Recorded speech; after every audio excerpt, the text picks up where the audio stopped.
নিয়েছে অনুদান, দিতে হবে প্রতিদান। পূজা মণ্ডপে রাখতে হবে মুখ্যমন্ত্রীর ছবি। পূর্ব মেদিনীপুরের নন্দকুমারের বিধায়ক সুকুমার দের এমন হুঁশিয়ারি ঘিরেই বিতর্ক। পাল্টা শুভেন্দু অধিকারীর তোপ, এটা জনগণের করের টাকা।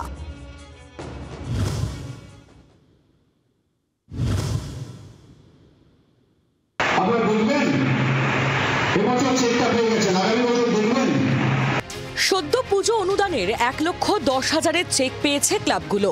কিন্তু কি দেখতে বলছেন পূর্ব মেদিনীপুরের নন্দকুমারের তৃণমূল বিধায়ক সুকুমার দে?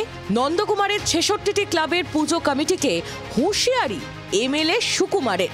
সরকারি অনুদান বিলি অনুষ্ঠানে তার হুকুম, পুজোয় সরকারি অনুদান পাওয়া ক্লাবগুলিকে মণ্ডপে রাখতে হবে মুখ্যমন্ত্রীর ছবি, না হলে বন্ধ করে দেওয়া হবে অনুদান।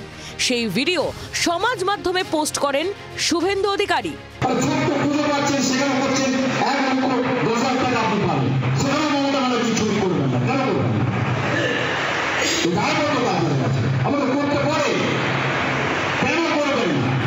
এখানেই শেষ নয়, মুখ্যমন্ত্রীর ছবি না রাখলে সেই ক্লাবে আগামী বছর পুজো অনুদানও আটকে দেওয়া হবে। বিধায়কের বিরুদ্ধে এমনই হুঁশিয়ারি দেওয়ার অভিযোগ।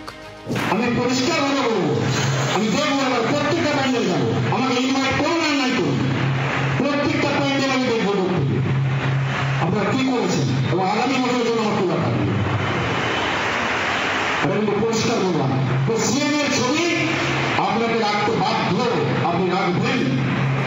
পাল্টা বিরোধী দলনেতার তোপ, অনুদানের টাকা জনগণের করের টাকা। ওর বাপের টাকা, ওটা ওর বাপের টাকা, সরকারের টাকা। আমরা কোনোদিন এসব কথা বলি না। করবে না, কি ধমক বলছে আগের বছর যারা শুনবে না কথা টাকা দেব না। এটা কি ওর বাপের টাকা নাকি সরকারের টাকা? সরকার ধার করছে, দিচ্ছে। যদিও পুজো অনুদান নিয়ে বক্তব্যে অনড় নন্দকুমারের বিধায়ক। যদি আজকে ভারতবর্ষে প্রধানমন্ত্রী তার যদি নানান স্কিমে তার যদি ছবি থাকে, অন্য রাজ্যের মুখ্যমন্ত্রী তার যদি ছবি থাকে, তাহলে বাংলার মুখ্যমন্ত্রী হিসেবে যিনি এতভাবে দরাজ হস্তে মানুষের জন্য করছেন, পুজোর জন্য করছেন, সব ক্ষেত্রে করছেন, তার ছবিটা আমরা কেন তাকে মুখ্যমন্ত্রী হিসাবে তাকে আমরা সম্মানটা দেব না? সম্প্রতি রাজধানীতে দুর্গাপুজো নিয়ে দিল্লির মুখ্যমন্ত্রী মণ্ডপে প্রধানমন্ত্রীর ছবি রাখার কথা বলেন। তা নিয়ে বিতর্ক কম হয়নি।